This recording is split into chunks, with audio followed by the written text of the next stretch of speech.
Mano-mano po ang iwa natin ngayon ng pagbalat ng potato. Paano naman yung peeler ko, iniwan ko na pala para may makagamit, kaso ang gumamit kahapon hindi dinala naman siguro, kaya ako ngayon ang nahirapan.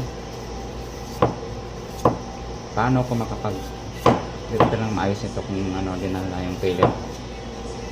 Wala pa akong peeler guys, kaya mano-mano na lang pagbalat ng potato.